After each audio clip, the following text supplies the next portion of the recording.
Welcome to the second T20 International. We've moved now to Gaddafi Stadium, Lahore, and it is Pakistan versus South Africa. The Bank Al Falah presents KFC T20 series.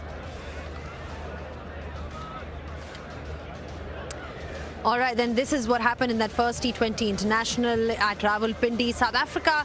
They made 194 for 9 in their 20 overs, led all very well at the top by Reza Hendricks, making 60 and really setting the platform for them. And then there were contributions by that middle order. In the bowling department, Mohammad Nawaz was a pick of the bowlers for Pakistan. He picked up 3 wickets. Saim Ayub, once again, handy with that ball. And in response, though, it was a poor batting effort overall by Pakistan, as they were bundled out for 139, with South Africa winning this game by 55 runs. Well, great to be back on pitch side. We're discussing the second T20 International here. Of course, Pakistan has a chance to really come back in this series and rectify some of the mistakes that they made in that first T20 International.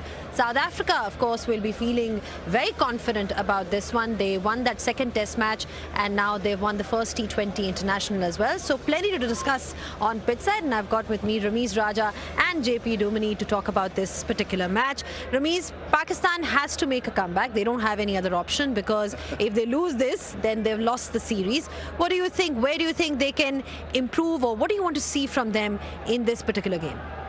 Well, I'm afraid they've got to learn from South Africa's playbook, which was brilliant. I mean, here's a team that walks in, group of novices basically, playing for the first time, many of them in Pakistan, and they showed the way how a game needs to be played according to the surface. I thought they used the surface brilliantly, both with bat and ball, and Pakistan are behind the 8 ball in that first game.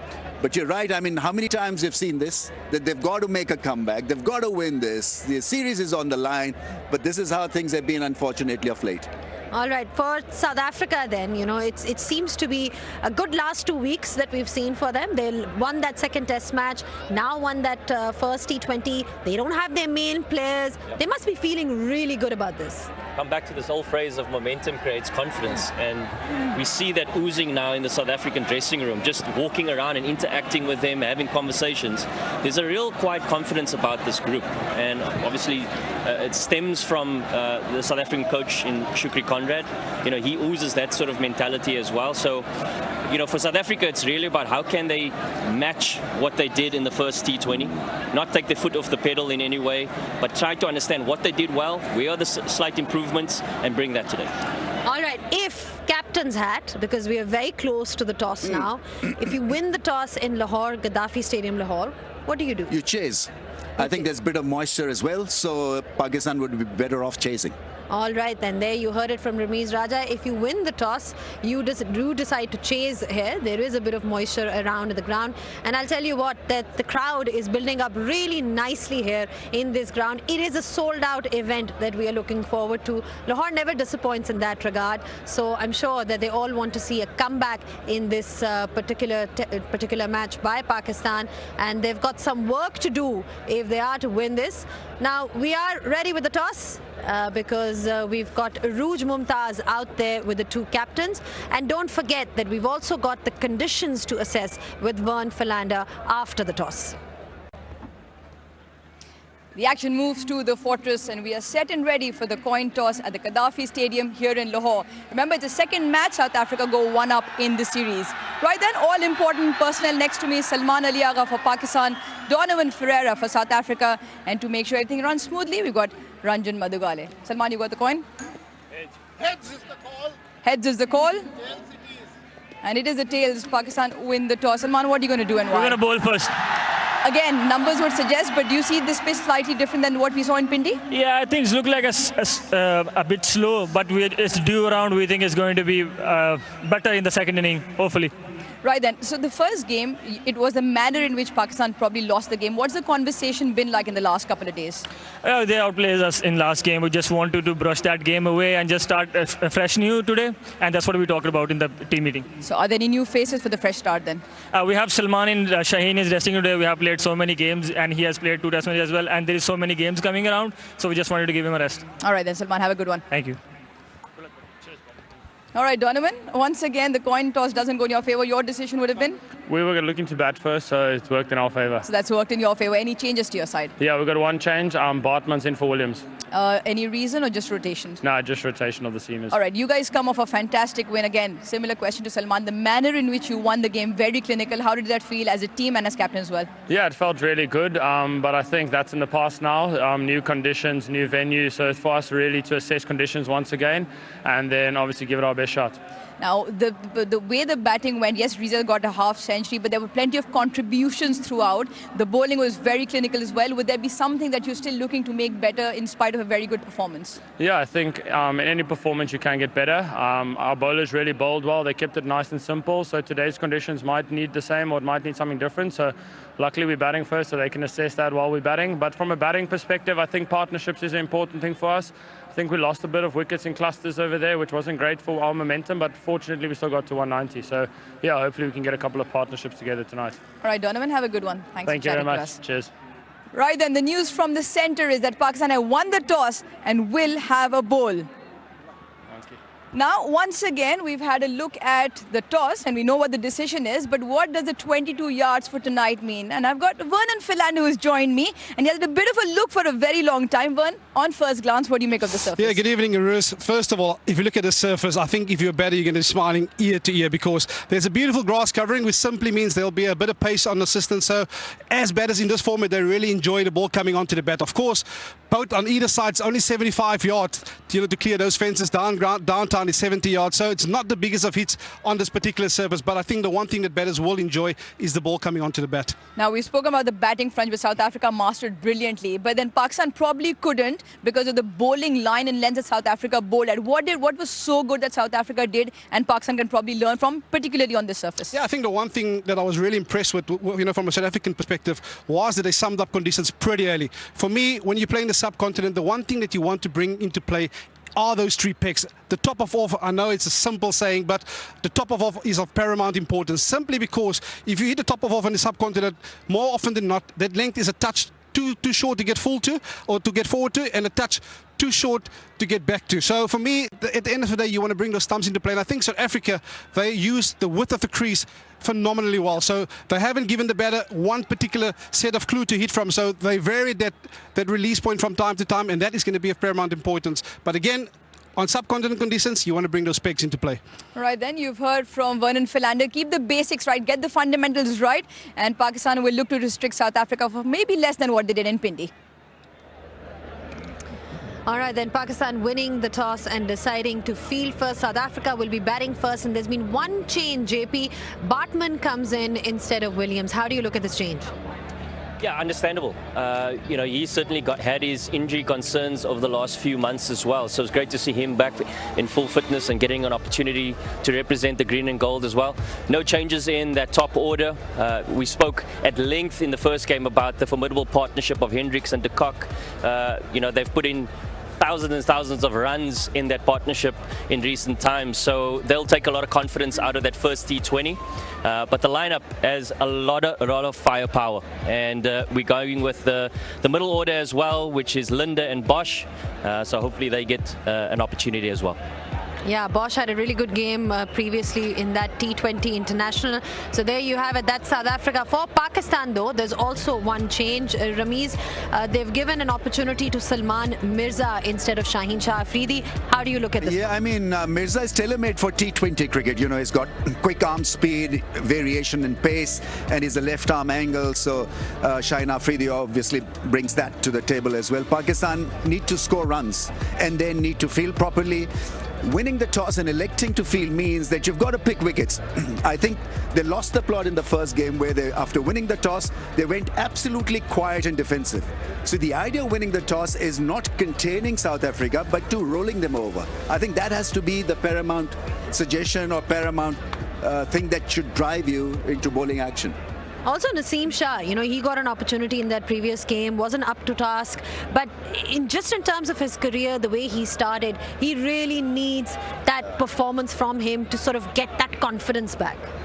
I think if you want to get him back into action, Test cricket is the right medium for him, because in T20, you are under a lot of pressure, and there's a staggered stint for you as well. So 1 over, then there's a pause, then you come back and bowl 2 overs in a crunch situation, then you go back again, and so it's a difficult gig if you're making a comeback. But he's got to get wickets up front. With the new ball, he's got to get that shape away, set the field accordingly, and have a big heart. I think this format demands a big heart. Just by what you saw in these conditions, we heard Vern as well in terms of what lengths should you be bowling at. What do you make of the wicket from whatever you've seen from here? Well, if you just go back on stats, probably one of the better batting wickets in Pakistan. So your average winning score in first innings is 180. So that's something that South Africa will be mindful of. But what Vern spoke about is there's a little bit of grass covering there, so the ball might come onto the bat quite nicely. But I think South Africa would look at this as another opportunity to just put pressure on a Pakistan team that is really struggling with confidence. So batting first gives you that added pressure now to say, right, how can we dominate from the first 20 overs, put the pressure back on? What's their pressure points when it comes to batting second here? So South Africa will really take a lot of confidence out of that. So looking forward to this matchup today. All right, then we'll just take a short breather, a quick one, because when we do come back, we'll have a closer look at what happened in that first game.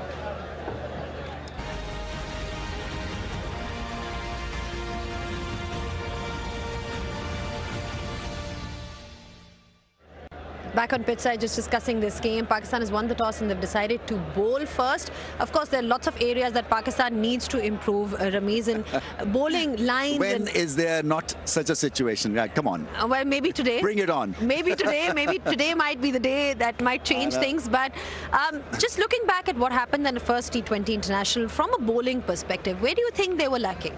I think they went very defensive, because they rate Rawalpindi Stadium as a high-scoring ground, and so they went absolutely quiet in a way after winning the toss. And you see that pitch map. The blue balls are Pakistani cricket balls, and so what it identifies is variation.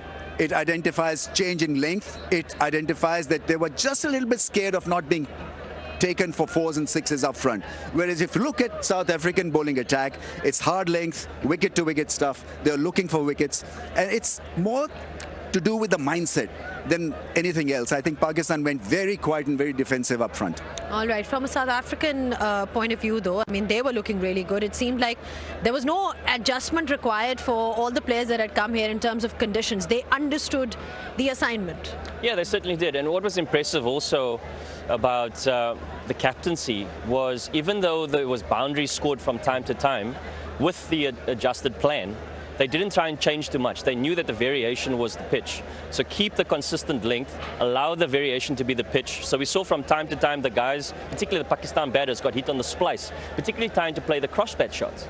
It was interesting listening to Amir Sahel talk about the fact that there wasn't a lot of batters trying to play it off the back foot. They tried to play with the front foot, even though it was the back of the length. So could they adjust to maybe playing off the back foot as well? So maybe that's something to look at for them going into this surface.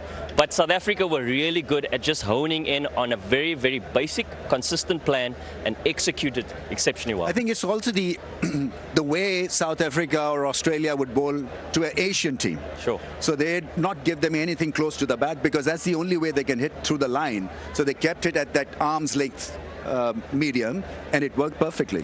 What also worked perfectly for South Africa was Reza Hendricks, the way he batted, just understood the conditions so well. And what did you like about him overall? He was just so impressive that night. When I think about Reza Hendricks and you see the involvement of his game over time, he was always classified as a one-day cricketer. Very stylish, hits the ball well on the ground.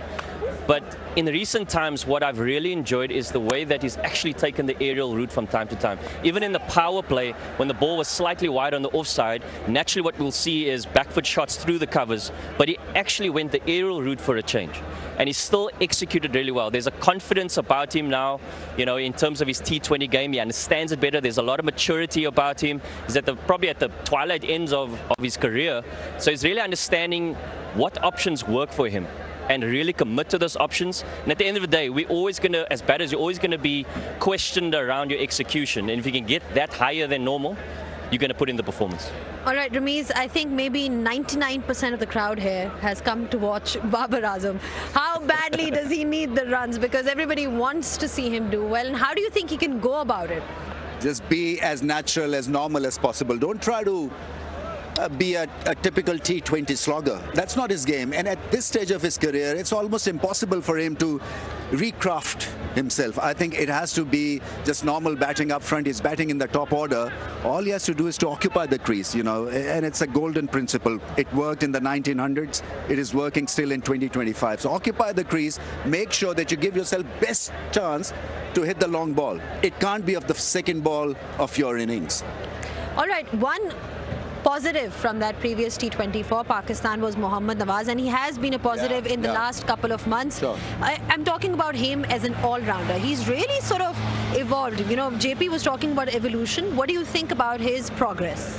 I think he bats intelligently. There's a lot of game awareness regarding his cricket because he comes in crunch moments and he bowls well wicket to wicket. I think he summed up the bowling conditions superbly, and then with the bat, I mean, he knew that the wickets were falling at the other end, but he just stood firm and helped himself to a 30-odd, which should improve his confidence. But it's just that he's becoming maturer and that he's a floater, and that is such an uneasy task to have as a batsman. You never know whether you'll be asked to go and bat at number 3 or number 7, and therefore he reads the situation so well that he can be that match-winning floater. What target are we looking at from a South African perspective? Where do you think they feel comfortable? What total are we looking at? I think first, before we get to the total, it's really about assessing conditions in that power play, taking the positive option. What does that look like? I think anywhere as a bare minimum, they'll probably want to look at 180 again. If they can get anywhere close to the other night in Pindi of 190, I think they will feel confident going into that bowling innings. But the power play is where they've been most impactful, particularly in that first T20. You think about 70 odd for 2 in that power play. That really stamped the authority on the game. You saw that from a Pakistan point of view, they took a back step. You know, the confidence was shot in that power play. And if South Africa can do that again, where's that breaking point for Pakistan going into their bowling innings? Winning total for Pakistan chasing wise? I don't know, Zainab, it's a difficult one because, you know, on the day even they can get a 200 here. You know, all they need is wickets in hand, go hard in the first 6, do the simple things better and not worry about the end result. It's so important for them to think positively. All right, feeling positive. That is what we need from Pakistan cricket. When you talk about today, they have won the toss, remember, and they've decided to bowl first. We'll take another break. And when we do come back, we'll be back with all the live pictures and the action. So don't go anywhere.